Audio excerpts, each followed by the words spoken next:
Paradise Lost, Book 9, we find that Eve has eaten of the fruit, and she is at the point where she's convincing Adam to eat of the fruit as well. She feeds him Satan's lie, and Adam buys into that. He sees that Eve hasn't died from eating of the fruit, and he realizes that he doesn't want to be without her. He realizes that something still could happen to Eve, and he couldn't bear to have a different life separated from Eve. So he too eats of the fruit.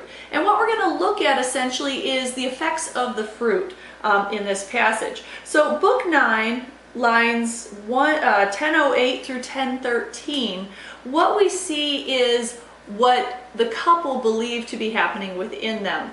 So they taste of the fruit, and they believe that this change is divine.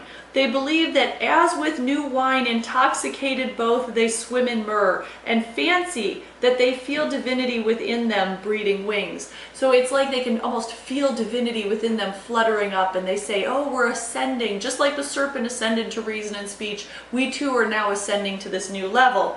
But we also find that carnal desire is starting to work within them. Adam praises Eve at this point.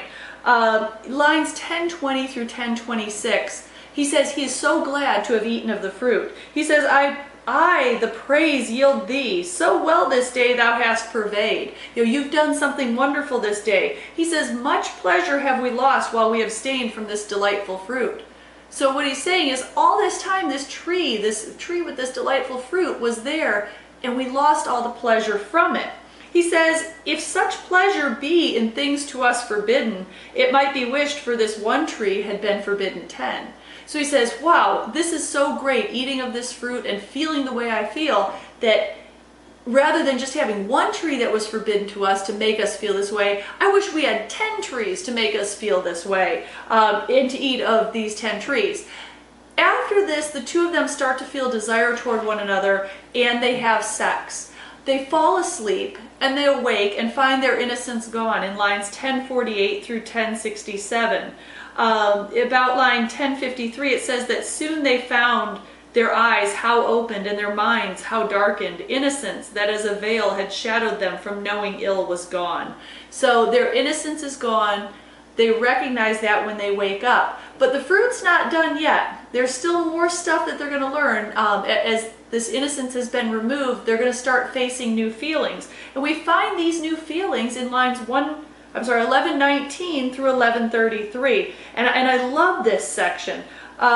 In this section, if we jump down to about line 1121, it says, high winds worse within began to rise, high passions, anger, hate, mistrust, suspicion, discord, and shook sore their inward state of mind, calm region once and full of peace, now tossed and turbulent. I love how Milton says that. He compares these emotions that they're starting to feel like high winds of hate and anger, and they're just starting to bubble up and rise up within them. And it says this, Milton says that understanding ruled not, and will heard not her lore, both in subjection now to sensuous appetite. So he's saying that understanding is the knowledge that we gain from our observations of the world and sort of the putting two and two together.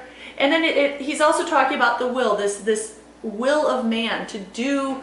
We all follow a will. We all make decisions based on what our will dictates. And he says that both the understanding and the will are now in subjection to appetite. What he's speaking of here is he's speaking here of carnal things, of the flesh. He's saying that our understanding, our will, is now related to the things of the flesh.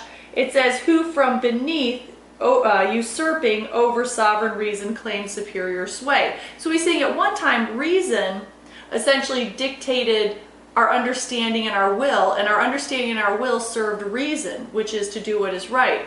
But he said once the fruit was eaten, essentially the sensuous part of man, his appetite, took over, and reason came down here. Essentially, if you can imagine, this is sort of a graph. And so we've got understanding and our will serving our sensuous or our carnal desires rather than those things that are spiritual or mental. So thus we find that the couple in this just horrified mental place right now, an emotional state, and they begin arguing. And essentially it says, and this is toward the end of book 9, it says that they spent, they in mutual accusation spent the fruitless hours. So they're accusing each other back and forth. They're spending hours and hours just arguing. So we find they're not in a happy place at all.